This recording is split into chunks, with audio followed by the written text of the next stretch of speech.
Bonjour à tous, comme toujours j'espère que vous vous portez bien. Aujourd'hui on va continuer dans la série Es-tu une bonne personne? Le sujet ce sera les lois anti-discours de haine. Est-ce une bonne chose? Est-ce une mauvaise chose? Et comme toujours, pour répondre à ce genre de questions, on va essayer d'utiliser la loi naturelle. Donc on le voit un peu partout dans le monde, les différents gouvernements essaient de plus en plus de mettre en place toute une série de lois permettant de lutter contre les discours dits haineux. Ces discours sont des discours de type raciste, antisémite ou autre. Donc on le sait par exemple dans les pays européens tels que la Belgique, la France, la Suisse ou autres, des lois de ce type existent déjà. Dans des pays comme les États-Unis, ce genre de lois ont beaucoup plus de mal à être mises en place car dans ces pays, la Constitution protège assez fortement la liberté d'expression.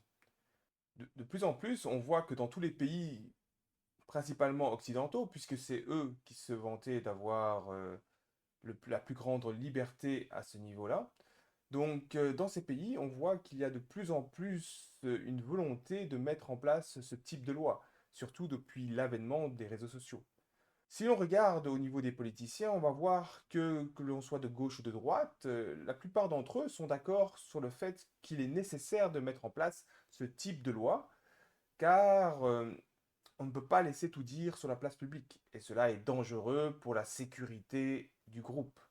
Et si l'on demande à la population elle-même, on verra que la population aussi semble d'accord sur le fait qu'il faut limiter certains discours. La question que je vous pose ici, c'est de savoir, est-ce que c'est réellement une bonne chose, une nécessité de mettre en place des lois anti-discours haineux? Donc, je vous laisse réfléchir, mettez la vidéo en pause si c'est nécessaire pour vous.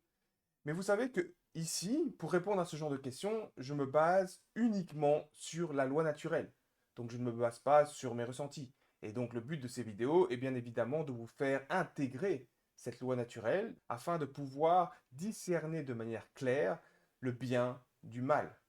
Donc, qu'est-ce que la loi naturelle? La loi naturelle, elle est extrêmement simple. En fait, elle est basée sur un principe simple. Le principe de la loi naturelle, c'est que tous les êtres sont libres et égaux en droit. Donc ici, la liberté d'expression est un droit naturel.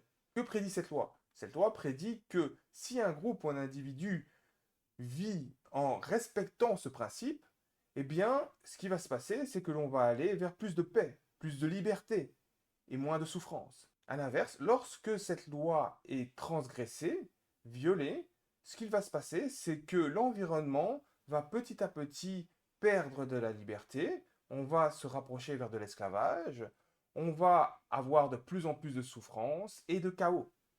Cette loi est absolue, il n'y a pas d'exception. Donc ici, simplement en se basant sur la loi naturelle, indépendamment de tout autre contexte, simplement pour répondre que non, ces lois sont véritablement mauvaises. Elles ne sont pas morales et elles conduiront inévitablement vers le chaos. Et donc, vous pouvez vous dire, oui, mais bon, peut-être que dans certains cas, il est nécessaire de mettre en place ce genre de loi si l'on ne veut pas des dérives. Vous avez énormément de chance car actuellement, on se retrouve avec des exemples en live de ce qui se passe lorsque l'on met en place ce genre de loi anti-haine.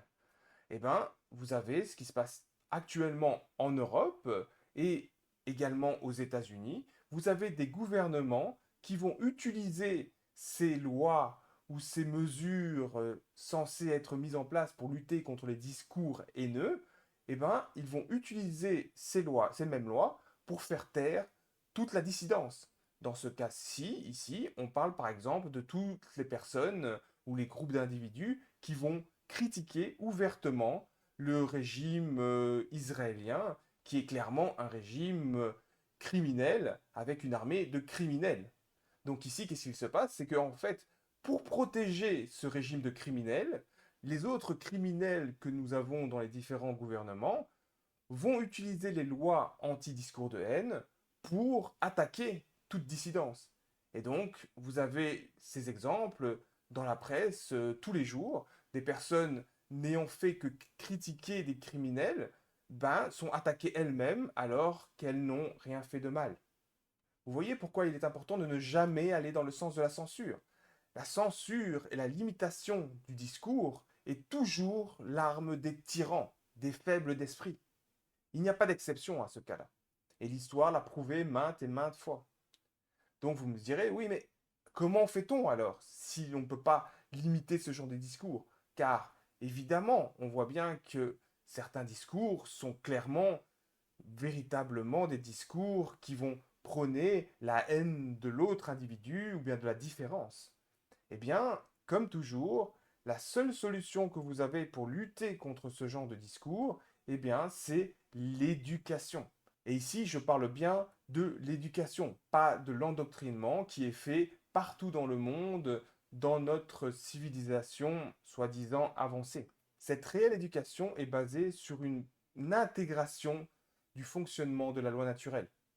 Cette réelle éducation permet de créer des individus réellement intelligents, donc c'est-à-dire des individus capables de discerner le bien du mal et également ayant suffisamment d'empathie et de courage pour agir de manière à respecter le principe de la loi naturelle. Il n'y a pas d'autre solution. Et donc, vous voyez que lorsque vous avez créé des êtres réellement intelligents, eh bien, ces êtres-là ne sont pas influencés par les discours dits haineux. Bien au contraire, ils discernent directement la bêtise de tels discours et le fait que ces discours vont prôner des actions qui transgressent le principe de la loi naturelle. Et donc, ce qu'il faut bien comprendre, c'est qu'ici, je parle bien du discours. Je ne parle pas des actions. Car les actions, lorsqu'on met en place, lorsqu'on agit en accord avec les discours dits haineux, lorsque l'on va commettre potentiellement des réels crimes, et bien dès ce moment-là, ben, vous subirez les conséquences de vos actions. Et cela sera puni d'une manière ou d'une autre. J'espère que vous comprenez bien qu'il est extrêmement important de ne jamais aller dans ce sens. Et si tous vos gouvernements veulent aller dans ce sens-là, vous vous rendez bien compte que ce n'est pas pour votre intérêt, c'est dans l'intérêt de ceux qui dirigent, car bien évidemment, quoi de mieux que de faire taire tous les discours qui dérangent. Voilà, j'espère que la prochaine fois que vous entendrez des discours prônant la nécessité de telles lois, vous comprendrez à quel point il est nécessaire de ne pas aller dans ce sens, car bien évidemment, cela ne conduira jamais à quelque chose de positif. Sur ce, comme à chaque fois, je vous remercie de votre attention. Soyez juste et résistez au mal. Et moi, je vous dis à bientôt.